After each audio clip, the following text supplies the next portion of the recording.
জানিয়ে দেব এই মুহূর্তে পাওয়া সর্বশেষ আপডেট বাংলা সংবাদ। শুরুতেই শিরোনাম। ভারতীয় সংবাদ মাধ্যমে সেনাবাহিনী নিয়ে ভুয়া খবরের প্রতিবাদ আইএসপিআরের, থাকছে বিস্তারিত প্রতিবেদন। কত কোটি টাকা আছে শেখ হাসিনা ও আওয়ামী লীগের অবরুদ্ধ ব্যাংক হিসাবে? প্রিয় দর্শক, পুরো রিপোর্টটি উপস্থাপন করছি, ভিডিওটি না টেনে দেখতে থাকুন। এবং 1 লাখ রোহিঙ্গার সাথে ইফতারে যোগ দেবেন ডক্টর মোহাম্মদ ইউনুস ও অ্যান্তোনিও গুতারেস। শুনছিলেন সংবাদ শিরোনাম, এবার বিস্তারিত। ভারতীয় সংবাদ মাধ্যমে সেনাবাহিনী নিয়ে ভুয়া খবরের প্রতিবাদ আইএসপিআরের। ভারতের গণমাধ্যমে বাংলাদেশের সেনাবাহিনী নিয়ে প্রকাশ করা সংবাদ মিথ্যা ও পরিকল্পিত বলে দাবি করেছে আন্তঃবাহিনী জনসংযোগ পরিদপ্তর বা আইএসপিআর।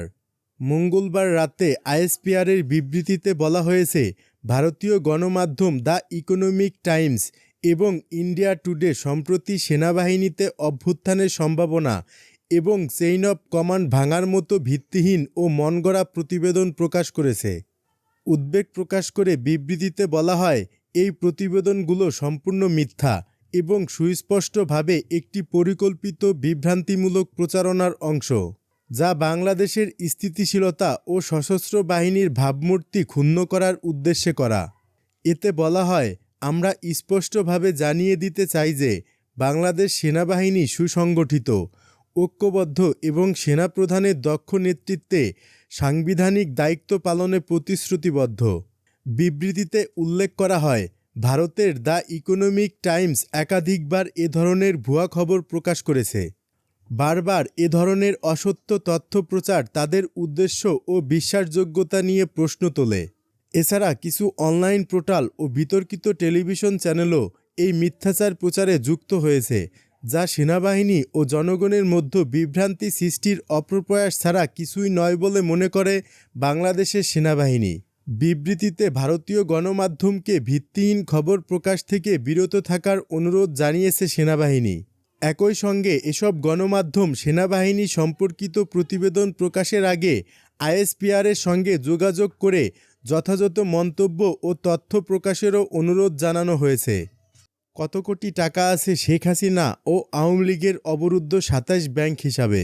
আওয়ামী লীগের 10টি ব্যাংক হিসাব অবরুদ্ধ করার আদেশ দিয়েছেন আদালত। এসব ব্যাংক হিসেবে জমা থাকার অর্থের পরিমাণ 37,96,96,610 টাকা। আওয়ামী লীগ সভাপতি ক্ষমতাচ্যুত প্রধানমন্ত্রী শেখ হাসিনার 17টি ব্যাংক হিসাবও অবরুদ্ধ করার আদেশ দিয়েছেন আদালত। এসব হিসাবে 3,83,74,958 টাকা জমা থাকার তথ্য আদালতকে জানানো হয়েছে। সূত্র প্রথম আলো। আওয়ামী লীগ ও শেখ হাসিনার এসব ব্যাংক হিসাবসহ তার পরিবারের স্বার্থ সংশ্লিষ্ট মোট 124টি ব্যাংক হিসাব মঙ্গলবার অবরুদ্ধ করার আদেশ দেন আদালত। দুর্নীতি দমন কমিশনের আবেদনের পরিপ্রেক্ষিতে এই আদেশ দেয়া হয়। দুদকের তথ্য অনুযায়ী রাষ্ট্রায়ত্ত একটি ব্যাংকের ধানমন্ডি শাখায় আওয়ামী লীগের একটি ব্যাংক হিসেবে জমা থাকা অর্থের পরিমাণ 8,97,89,674 টাকা।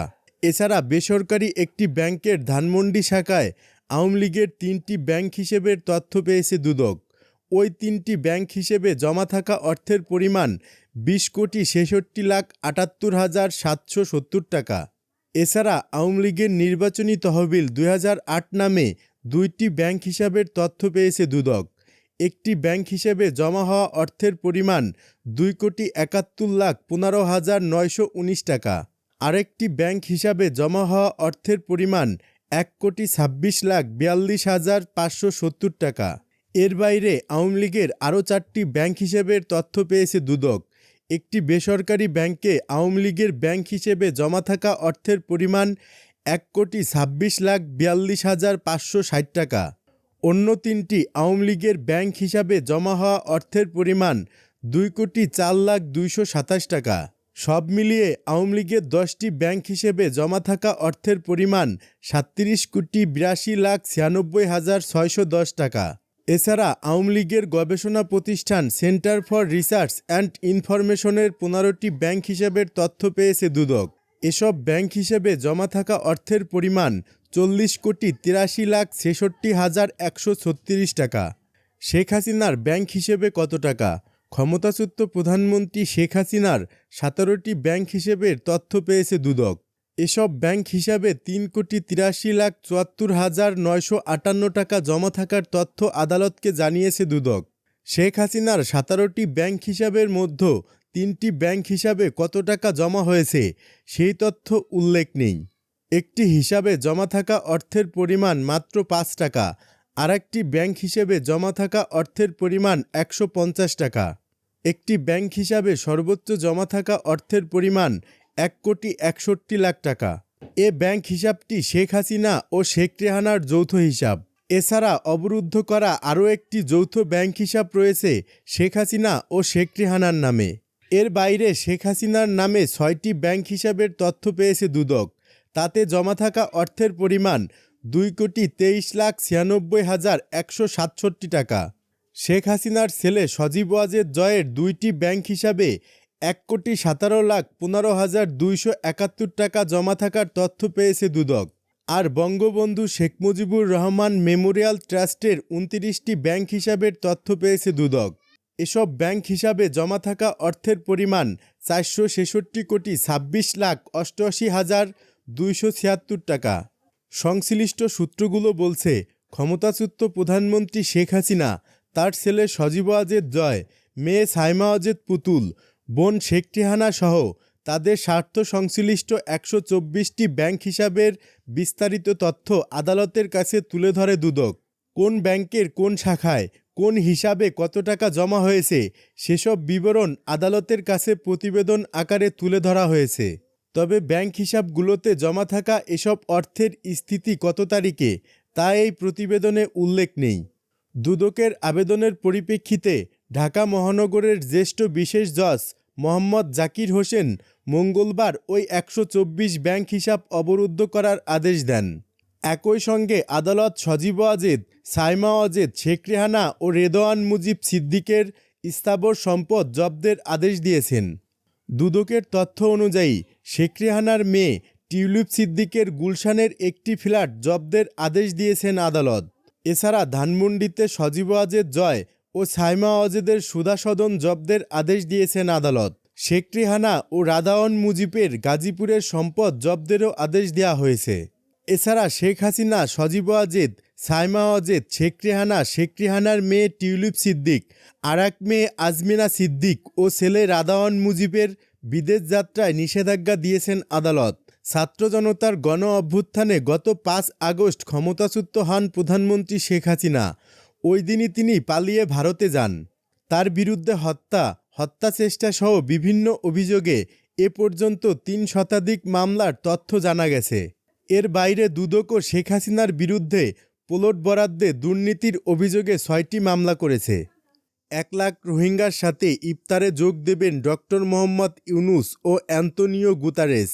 বৃহস্পতিবার বিকেলে বাংলাদেশ সফরে আসছেন জাতিসংঘ মহাসচিব অ্যান্তোনিও গুতারেস। পরদিন প্রধান উপদেষ্টা ডক্টর মোহাম্মদ ইউনূস সহ তিনি কক্সবাজারে যাবেন। দুইজনই রোহিঙ্গা ক্যাম্প পরিদর্শন করবেন। সেখানে 1 লাখ রোহিঙ্গার সাথে ইফতারে যোগ দেবেন ডক্টর মোহাম্মদ ইউনূস ও অ্যান্তোনিও গুতারেস। বুধবার রাজধানীর বেইলি রোডে ফরেন সার্ভিস একাডেমিতে আয়োজিত প্রেস ব্রিফিংয়ে একথা জানান প্রধান উপদেষ্টার প্রেস সচিব শফিকুল আলম। এ সময় তিনি বলেন, কাল বিকেল 5টায় বাংলাদেশে পৌঁছানোর কথা রয়েছে জাতিসংঘের মহাসচিবের। 3 দিনের এই সফরে তিনি বেশ কয়েকটি গুরুত্বপূর্ণ বৈঠক ও কর্মসূচিতে অংশ নেবেন। 14 মার্চ সকালে ইন্টারকন্টিনেন্টাল হোটেলে পররাষ্ট্র উপদেষ্টা ও উচ্চ প্রতিনিধির সঙ্গে বৈঠক করবেন অ্যান্তোনিও গুতারেস। এরপর তিনি প্রধান উপদেষ্টার সঙ্গে তার কার্যালয়ে সাক্ষাৎ করবেন। পরে জাতিসংঘ মহাসচিব ও প্রধান উপদেষ্টা একসঙ্গে কক্সবাজারের উদ্দেশ্যে রওনা হবেন এবং সন্ধ্যায় ঢাকায় ফিরে আসবেন। কক্সবাজারে গিয়ে রোহিঙ্গাদের সাথে ইফতারের পাশাপাশি মডেল মসজিদ উদ্বোধন করবেন ডক্টর মোহাম্মদ ইউনূস। প্রেস সচিব জানিয়েছেন, রোহিঙ্গা প্রত্যাবাসনে মিয়ানমারের রাখাইন অঞ্চলে শান্তি ও স্থিতিশীলতা জরুরি। ডক্টর মোহাম্মদ ইউনূস ও অ্যান্তোনিও গুতারেসের মধ্যে বৈঠকে বিষয়টি প্রাধান্য পাবে।